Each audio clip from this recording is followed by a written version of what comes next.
Hello friends, sleep is essential for life. इसका last part पैरासोमनियस। Parasomnia यानी क्या? नींद में कोई चलता है, बोलता है, कभी रिएक्ट करता है, लगा देता है सामने वाले को, उसको कहते हैं पैरासोमनिया। पैरासोमनिया कब होता है? पैरासोमनिया आप जब सोने को जाओ तब भी हो जाता है, बीच वाले पीरियड में भी हो जाता है, या लास्ट वाले पीरियड में भी हो जाता है। तो मैं आपको पहले समझाऊंगी नींद यानी क्या क्या होता है। नींद शुरुआत में आती है, वैसे तो 4 स्टेजेस बोलते हैं, पर यूजुअली ग्रॉसली हम बोल देते हैं NREM स्लीप यानी नींद का पहला भाग। उसमें हमारा 2/3 पार्ट नींद का जाता है, और REM स्लीप यानी बाद वाला भाग 1/3 पार्ट उसमें रहता है। हम जब सोते हैं शुरुआत का भाग NREM, बाद में का ज़्यादा पार्ट REM में जाता है। तो इन सब में, दोनों में ही और उसके सिवा भी आपको ये सब पैरासोमनियस के प्रॉब्लम आ जाते हैं। उसमें क्या हो जाता है, कभी चलते हैं, बोलते, जैसे मैंने बताया था वैसे वो अपन देखते जाते हैं। तो शुरुआत में हम देखेंगे NREM स्लीप यानी क्या? Non rapid eye movement. यानी इस स्लीप में आप इतनी नींद में हो कि आपकी आंखों की पलकें भी नहीं हिलती है और आप सोए हुए हो। उसके अंदर कोई कोई को, सबको नहीं, अचानक प्रॉब्लम्स हो जाती है। उसमें से एक कहते हैं हम लोग स्लीप टेरर। यानी क्या हो जाता है, एकदम नींद में से उठ के बैठ जाता है। मोस्टली बच्चों में होता है, जोर से चिल्लाता है या रोने लग जाता है, कुछ 15-20 सेकंड, 30 सेकंड, 1 मिनट, 2 मिनट, और बाद में सो जाता है। ठीक है, उसमें बाद में जैसे बड़े होते ये प्रॉब्लम कम हो जाती है। और बड़ा प्रॉब्लम है स्लीप वॉकिंग। इसमें क्या होता है, आदमी सोया है, रात को 2-2:30 बजे उठा नींद में से, उसको नहीं मालूम है वो उठा हुआ है, वो चलता है, समझो इधर उधर चक्कर लगाया, वापस आके सो गए। कोई कोई तो इधर चक्कर इतनी लगाते तो है, इधर उधर गए, जाके वो पेशाब भी कर देगा, वापस आ गया। कभी कभी कोई कोई जाके अपनी गाड़ी चला के भी वापस आ जाते हैं, उनको कुछ पता नहीं होता। तो ये गाड़ी बीड़ी चला रहे हैं, ऐसी कोई आदत हो, बहुत कॉमन नहीं है, इट्स वेरी वेरी रेयर। ऐसे कुछ हो तो बहुत बड़ी प्रॉब्लम हो सकती है, कभी एक्सीडेंट हो जाए, कुछ हो जाए, तो उसकी जवाबदारी कौन लेगा? फिर अभी और एक प्रॉब्लम होता है, कन्फ्यूजनल अराउजल।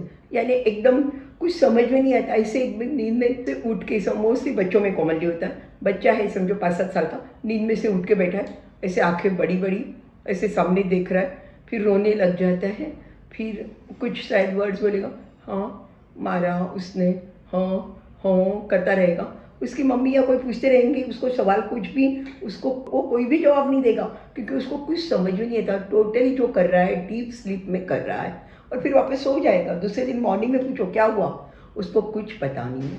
ये भी बच्चों में ही होता है, जैसे बच्चे बड़े होते हैं सब ठीक हो जाता है, क्योंकि उनकी स्लीप साइकिल मैच्योर हो जाती है, तो उसमें डरने जैसा कुछ नहीं है। अब REM स्लीप। REM स्लीप यानी क्या? Rapid eye movement. उस नींद में आपकी आंखें की पलकें ऐसे थोड़ी थोड़ी थोड़ी हिलती रहती है, EEG करते तो उसमें भी दिखता है। और उसमें जो प्रॉब्लम है, एक तो नाइट में है, वो सुबह उठने के पहले होता है, आपको कोई सपना आ रहा है, डरावना सपना है, तो वो सपने को आप इतने डर गए हो, आप उठ के बैठ जाते हो, वापस सोने की हिम्मत ही नहीं करते हो, पूरा पसीना वसीना आ जाएगा, शायद आपके पल्स भी बढ़ जाए, सब प्रॉब्लम हो जाए, और फिर आपको नींद नहीं आती है, क्योंकि आप पहले ही डरे हुए ना। हमारे दिमाग में और एक चीज़ रहती है, सुबह के सपने सच होते हैं, और ऐसे कोई खराब भयानक सपना देखा हो तो और भी डर जाओगे। अब दूसरा, स्लीप पैरालिसिस। इस स्लीप पैरालिसिस का प्रॉब्लम शायद काफ़ी जनों ने अनुभव भी किया होगा। आप जब सोते हो, खास करके REM स्लीप में, तब आपके स्नायु एकदम शिथिल होते हैं, बिल्कुल नहीं हिलते हैं, और उस टाइम पे आप जगते हो तो स्नायु भी बराबर हिलने मिलने लग जाते हैं, और आप जग भी जाते हो। ये दोनों चीज़ें साथ में होती हैं। पर कभी कभी क्या हो जाता है, दोनों के बीच में का कोऑर्डिनेशन चला जाता है। आप जग गए हो पर स्नायु वैसे ही रिलैक्स बड़े हैं, तो उसके अंदर क्या हो जाएगा, आप उठो, जग गए, और बिल्कुल आप देखोगे ये क्या पता है, हाथ भी नहीं हिल रहा, पैर भी नहीं हिल रहा, आप डर जाओगे। 1-2 मिनट में तो सब ठीक हो जाता है, पर नेचुरल है डर इसमें कि आपका बिल्कुल कोई बॉडी का पार्ट नहीं हिल रहा है, बहुत बड़ा होता है। या उसी टाइम पे किसी ने टच किया, क्या हुआ क्या हुआ, तो तुरंत ही आपका वो जो स्लीप पैरालिसिस है चला जाएगा। डरने जैसा नहीं है, सो डोंट वरी। अब RSBD यानी REM नींद के अंदर बिहेवियरल डिसऑर्डर एक इसमें होते हैं। पेशेंट जो है पार्किंसन के, डिमेंशिया के, या बाकी न्यूरो डिजनरेटिव डिसऑर्डर्स के, उन लोगों को कॉमनली होते हैं। बाकी लोगों को मोस्टली नहीं होता। उसमें क्या होता है, उन लोगों को एक तो सपने बहुत आते रहते हैं, सपनों में दिखता है समझो कि बहुत सारे चोर घर में घुस रहे हैं या बहुत सारे कुत्ते आ रहे हैं या बहुत सारा ये हो रहा है, उसको वो रिएक्ट करने जाते हैं। कुत्ता आया या ये आया तो उसको मारना है तो हाथ से ऐसे ऐसे करने लगेंगे, या चोर आए वो लात से ऐसे उड़ाने लगेंगे, उसके बाजू में जो सोया हुआ है उसको लग जाएगा और जोर से चिल्लाएंगे पकड़ो पकड़ो पकड़ो, तो वो सोया हुआ आदमी एकदम डर के मारे उठ जाएगा बाजू वाला और उसकी नींद भी डिस्टर्ब हो जाएंगी और ये आदमी भी वैसे उठ के बैठ जाएगा डरा हुआ, तो डराने से ज़्यादा गुस्से में ज़्यादा होगा या एजाइटेटेड बोलते हैं वैसे होगा। तो ये प्रॉब्लम न्यूरोडिजेनरेटिव केसेस के है, वैसे जरूरत पड़े तो उसका इलाज भी करना पड़े। ये सब आरईएम एनआरईएम के सिवा दूसरे भी प्रॉब्लम रहते हैं। नॉक्टर्नल न्यूरोसिस बच्चों में होता है। 5 साल से बड़ा बच्चा है, हफ्ते में 3 बार पेशाब हो रहा है, ऐसे 3 महीने तक चला है तो उसको नॉक्टर्नल न्यूरोसिस कहते हैं। बड़े होते हैं ठीक हो जाता है, जरूरी पड़े तो डॉक्टर की हेल्प रख सकते हो। अभी स्लीप रिलेटेड ड्राउनिंग आपने देखा होगा कभी कभी बच्चों में या एकदम ओल्ड एज लोगों में, वो ऐसे नींद में करते रहते हैं, वो ग्राउंडिंग आपको लगता है वो कन रहे हैं या उनको बहुत ज़्यादा पेन हो रहा है, ये हो रहा है, पर ये भी एक स्लीप रिलेटेड ही प्रॉब्लम है। उनको शायद खुद को पता नहीं रहता कि ऐसे कुछ होता है, उसको कैटाथ्रेनिया बोलते हैं।